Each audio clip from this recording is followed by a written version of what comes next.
Whose voice was that behind the barn? Some nights when the wind catches the right slant through the canyons, I still hear it. A whisper, not quite woman, not quite wind rising from the earth like smoke. My name is Emmeline Hart, and in the summer of 1887, when I still believed love would arrive before ruin, I found something buried that changed everything. Back then, I lived in a quiet crease of the New Mexico territory where the light took its time each morning and lingered too long at dusk.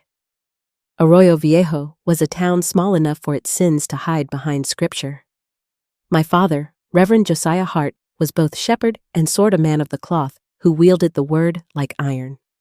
He believed in salvation, yes, but only the kind earned through suffering. Me. I believed in longing.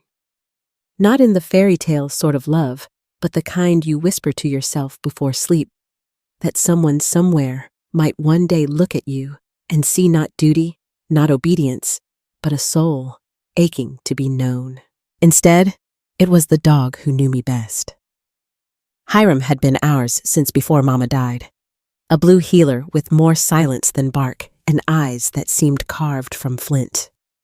He'd once cornered a cougar behind the chapel and stood his ground till Papa came running with a shotgun. He feared nothing, until now. It started quiet. Hiram stopped sleeping by the hearth and began pacing the porch at night, ears flat-tail stiff, his stare fixed on the barn behind the house, a barn that hadn't held a thing but ghosts since the winter Mama died. Old dogs chasing shadows, Papa said one evening, slicing into a salted ham as the kerosene lamp flickered between us. Probably a coyote den out that way. Let him bark himself tired. But Hiram wasn't barking. He was watching, waiting. I saw it from my window night after night, his body rigid as if bracing against something only he could feel. The barn stood there, all rotted beams and sagging roof, its east wall leaning like it too wanted to confess something but didn't know how. Then came the morning the wind shifted. I was scattering feed for the hens when I heard a tie sound too deliberate to be wind. A scratching, slow, rhythmic, like fingernails on wood. I froze the tin falling from my hands, seeds bouncing across the dry earth. Hiram rose stiff as a soldier and moved toward the barn. He didn't bark, just stood there, nose pointed toward the foundation, trembling. I followed, pulse drumming in my throat. The ground near the barn's eastern wall looked wrong, too soft, darker than the rest, like it had been disturbed and poorly covered again. I crouched, brushing the top layer of soil aside. My fingers found something coarse canvas, and beneath that cloth, then skin. Cold. Human. I staggered back, my breath caught. Hiram didn't move. His eyes were locked on that patch of dirt like it might rise and speak. I dug hands numb with terror. The soil fell away too easily. Whoever buried her didn't take care.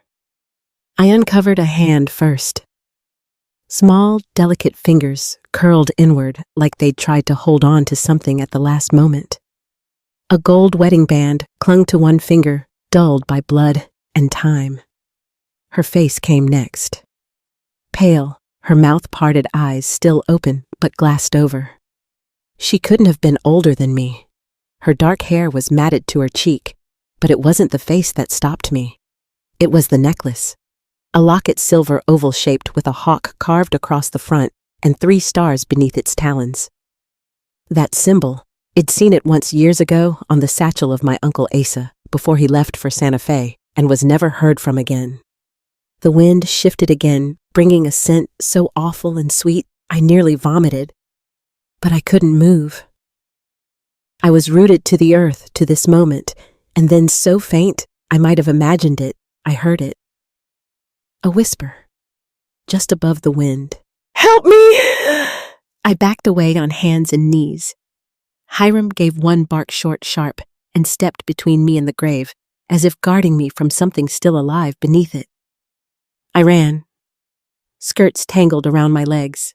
Tears blurred the barn, the fence line, the edges of everything. I didn't stop until I reached the porch, but Hiram didn't follow. He stayed, watching, waiting. That night, I lay in bed staring at the ceiling while the wind moaned through the window cracks. My heart wouldn't calm. I kept seeing her face. The ring. The hawk. And in the pit of my stomach, something cold and ancient turned over, whispering that this wasn't the first death hidden on our land. Just the first one I had uncovered. The next morning, Papa saw the dirt on my dress and asked if I'd fallen near the coop. I lied. I had never lied to him before. But I didn't know what truth might cost me. Not yet. I did not sleep the night after. Nor the one after that. Because I knew what I had to do. And deep in my chest, a war was starting between the daughter I had been raised to be and the woman I was about to become. Chapter 2.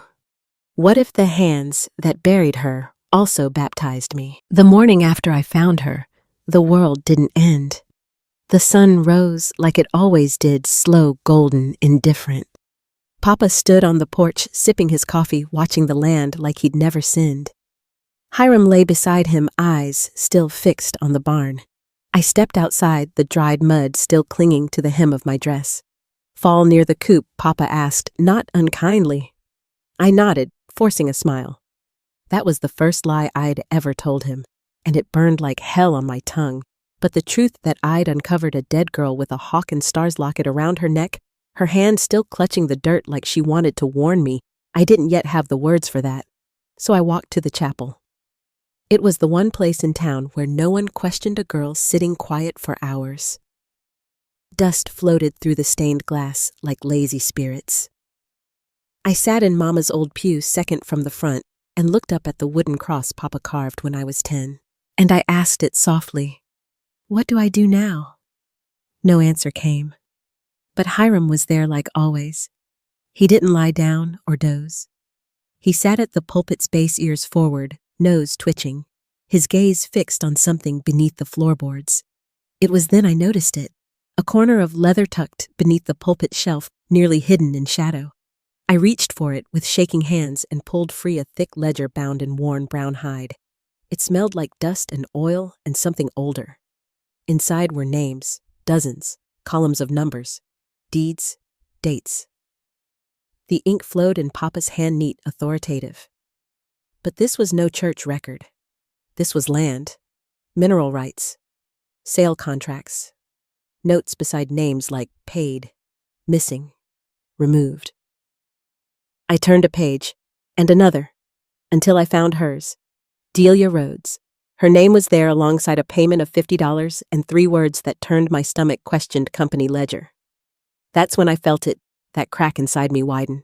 The man who baptized me, who buried my mother, who taught me the 10 Commandments by firelight, had written that. I didn't hear the chapel door open. Emmeline. I turned so fast I nearly dropped the book. It was Deputy Callum Pike. He stood just inside the doorway, hat in one hand, dust on his boots. His eyes softened when they met mine. "I was hoping I'd find you here," he said. "Word around town is you haven't been yourself." "I found her," I said before I could stop myself. His jaw tensed, but he nodded. "Delia Rhodes. You knew her not well.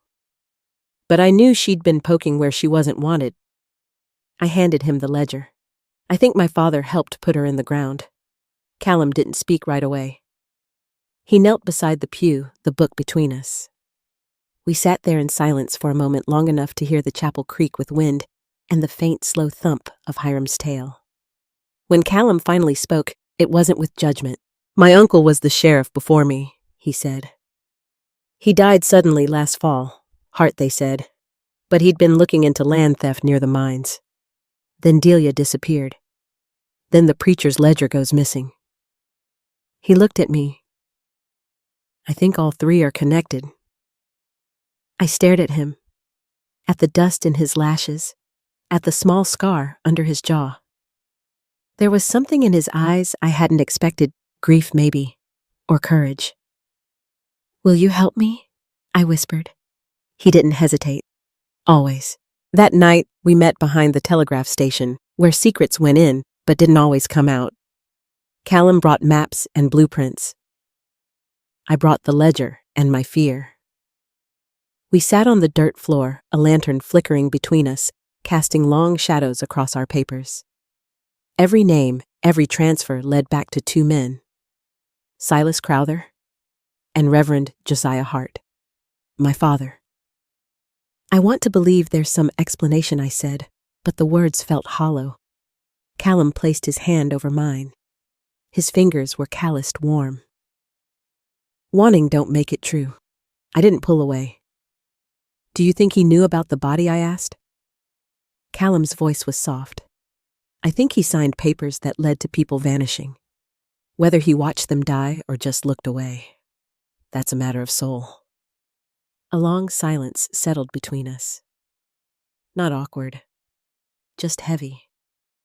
I used to think if I followed all the rules, God would protect me, I said. Callum tilted his head. Maybe he is. Maybe he sent you to break the rules that shouldn't have been written. And just like that, the ache in my chest twisted into something new conviction. We decided to leave at first light, ride to Messia, hand the ledger to the district marshal. Let the law speak where the pulpit had gone silent, but deep down I knew what Callum wouldn't say out loud. We might not make it. Men like Silas didn't leave trails. And men like my father, they knew how to twist the truth until it sang like a hymn. As we stood, Hiram let out a low growl. We turned. Someone was watching us from the shadows across the yard. Just a flicker, a glint of metal, the whisper of boot leather. Then gone. They know, Callum murmured. I swallowed. Then we'd better ride fast. He took my hand as we stepped into the night. His grip was steady, firm. And for the first time since I found her buried beneath my barn, I wasn't afraid. Chapter 3. He built sermons on dust and died telling the truth. Dawn came cold that morning. The kind of chill that creeps under your collar even when the sun's already brushing the rooftops in gold. I should have felt comfort in the light riding out with Callum by my side, and the truth bound tightly in the saddlebag between us, the ledger, the map, the proof of everything. But I didn't feel safe. I felt watched. Maybe it was the way Hiram trotted ahead of us with his ears pinned back, glancing over his shoulder every dozen steps. Or maybe it was that voice in my chest, soft, persistent, and growing louder. Your father baptized you with those same hands. Callum rode in silence. He knew better than to try to fill the quiet between us. We'd made a pact when we left, no looking back, no stopping. Just get to Messia and let justice do what it was made for. But justice has a strange way of making itself known. We didn't make it far before we saw the smoke. Thin, rising steady, wrong. Back at the barn, Callum said grimly. We turned. Our horses galloped hard, hooves drumming out a warning neither of us could put into words. And by the time we crested the ridge, the world below was already on fire. The barn burned like a confession wood, popping ash spiraling into the wind, the old roof collapsing in a rain of sparks. Flames licked the sky. The air was thick with smoke, the scent of old hay and creosote, and something fouler like memory being destroyed. Chickens scattered across the yard. A horse neighed in the distance, and standing in the middle of it all, still as a tombstone, was my father. He held a shovel. Ash streaked across his coat like war paint. His face was pale, not with fear, but with the emptiness of someone who's already decided what side of history he wants to die on. I slid from my horse before it had even stopped. Papa! My voice cracked. What have you done? He turned slowly. The eyes that met mine weren't angry. Just tired. I buried her once, he said almost gently. Figured I'd bury the rest while I still had the strength. Callum stepped beside me. One hand brushed the small of my back, not possessive, but grounding. Ready if I collapsed. You burned the grave, I whispered. The evidence. Why? You don't understand what you're playing with, Emmeline, he said. This isn't about justice. It's about balance. What you found it could tear the whole town apart. Then maybe it should. I snapped. Delia deserved better than a grave beneath rotting beams. Something flickered in his face. Guilt, pain, love. I didn't kill her, he said. But I didn't stop it either. I found her after. I knew who did it. He stopped, looked down at the shovel like it might finish the sentence for him. You helped cover it up, Callum said coldly. My father looked at him. I saved this town. Silas had the men, the guns, the reach. I had the pulpit. If Ed fought him, there'd be blood in every pew. But there already is, I said. My voice was shaking now. It's just been hidden. He opened his mouth but didn't speak. Then Hiram growled. We all turned. From behind the scorched remains of the well house, Silas Crowther stepped out like a devil called by name. Clean coat, rifle in hand, hat tipped just enough to cast shadow over his smirking face. Well, if this ain't a family reunion, he said. Callum pulled his revolver. Drop the gun, Silas. Silas raised it a little higher. Funny thing, Deputy. You think truth matters out here, but all truth ever did was get folks killed. Ask Delia. Ask Asa. Ask the Reverend right here. Papa flinched. Just barely. You son of a Callum moved first. But Silas was faster. The crack of the rifle split the morning open. Birds shot from the trees. The earth seemed to stop. And then my father stepped in front of me. The bullet hit him square in the chest.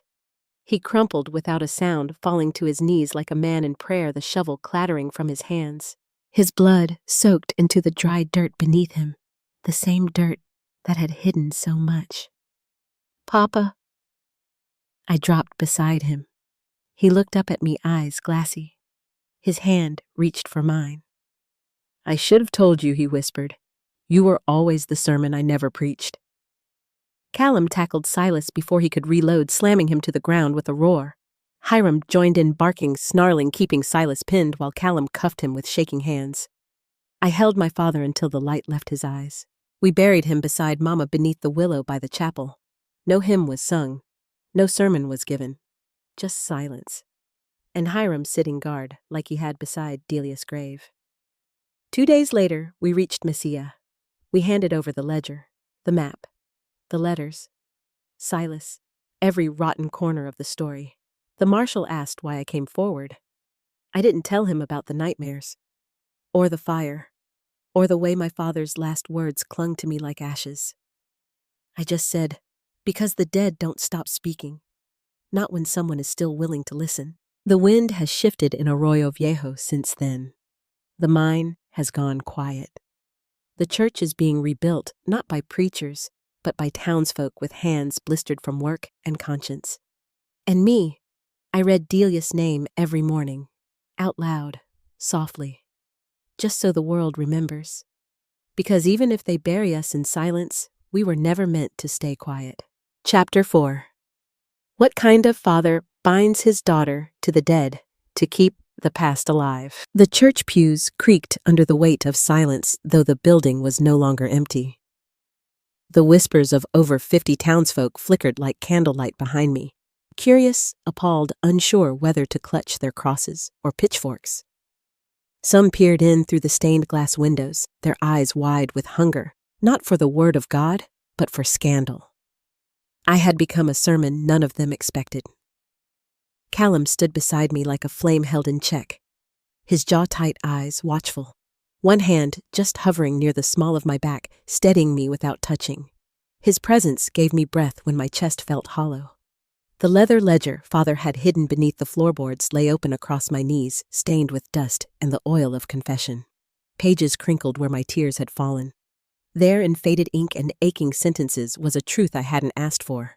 My mother wasn't the preacher's wife. She was Lakota. And Father had buried more than her name. He buried her people, her language, her love. He buried me.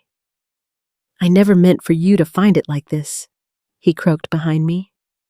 I turned. There he stood, my father no longer the thunderous voice in the pulpit, or the towering shadow in my doorway. He looked like a man unraveling. His preacher's coat hung uneven soot still clinging to the hem from the barn fire. His right arm clutched his ribs where Silas' bullet had grazed him hours earlier. What did you mean for me to find, Father? My voice trembled. That I was half a person, that she was less than a prayer, that I was some secret to be managed like scripture too dangerous for the common pew. His eyes fell shut, and for a moment he looked so small I almost pitied him, until he said, "You were meant to be safe, safe." That word burned colder than the prairie frost. Behind him, Silas sat slumped in the front pew, wrists bound with Callum's belt. His lip was split, one eye darkening, but his smirk remained. "Funny what men call safe, ain't it?" he muttered loud enough for all to hear. "Some bury the truth, others bury bodies." Callum moved toward him, but I raised a hand. "No," I said. "Let him talk. He's already told us who he is. Every word's another rope around his own throat." Silas chuckled. "Smart girl. Just like your mama'd wager?" He turned his head slow and deliberate. Too smart for her own good, too. "You think the fire was an accident?" A gasp rippled through the church. My knees weakened. Callum caught me by the elbow before I fell. Father turned toward Silas like he'd been struck, but the damage was done. Whatever wound Silas opened with his tongue ran deeper than any bullet.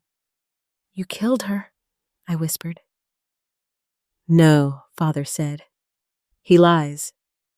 Silas spat blood onto the floorboards. Preacher lit the match, girl. I just watched it burn. Father lunged not toward Silas, but toward me. Callum stepped between us, firm as a stone wall. "You have no right," Callum said. His voice was soft, but it rang like judgment. "I had every right," Father shouted. "She was taking you from me, from God, from decency." The silence that followed was louder than thunder. The congregation had heard, and so had I. Tears blurred my vision, but I saw the crowd move, some backing away, others stepping forward. No longer a mob, not yet allies, but changed. A woman I'd never met, one of the tribal wives who'd stayed silent in church for years, stepped from the doorway, a blue ribbon braided through her gray hair. She met my eyes, and something passed between us. Recognition, grief, solidarity. Then Callum took my hand fully this time and raised it. "I stand with her," he said. "And anyone else who believes truth is worth the risk." No one moved for a moment. Then one of the ranch hands raised his palm. A school teacher, a blacksmith, a widow. Bit by bit, the room shifted, and Father, the preacher of Mercy Ridge, sank to his knees in the place where once he'd stood tallest. Chapter 5. How do you forgive a man who buried the truth beside your mother's bones? The church was too quiet for a Sunday morning. Dust hung thick in the sunlight pouring through the stained glass, like trapped spirits waiting for absolution. The air didn't move, not even the wind dared speak. And I, Emmeline Grace Marrow, stood in the middle of it all, ledger in hand, heart in pieces, voice trembling like a match in a storm. Callum didn't move from my side. His hand brushed mine once, not to silence me, but to anchor me. And I needed that. God, I needed that. I opened the ledger. It creaked like a coffin lid. The first page bled my mother's name in ink older than my memory. Hannah Grace Marrow, deemed unfit to raise child, removed under Church Ordinance 1866. Removed, like a weed. My voice shook as I read. She wasn't unfit. She was inconvenient. Gasps broke like thunder across the pews. Some folks rose, others sank. A few just stared like statues carved in doubt. I turned the page. It was there, clear as the morning sun, the name Silas Reed, listed under moral guardianship alongside notes of discretion required. And then lower down my own name. Emmeline, not a blessing, not a birthright and entry, a transaction? I let the silence swell before I looked up. He didn't just steal my mother's freedom. He stole her story, and he tried to do the same to me. Callum stepped forward, now his voice like cut stone. "Silas Reed, you're no moral guardian. You're a coward hiding behind holy paper and power." Silas, tied to the chair near the altar, spat blood into the dust and grinned, half sneer, half prayer. "You don't know what your mother did." I looked him dead in the eye. "Then tell me." He blinked just once. Then, like a man who realizes the gallows have a name on them after all, he sighed. She wanted to dismantle it all, the church, the order, the way things were. She said no man had the right to own the soul of a woman or her child. He laughed bitterly.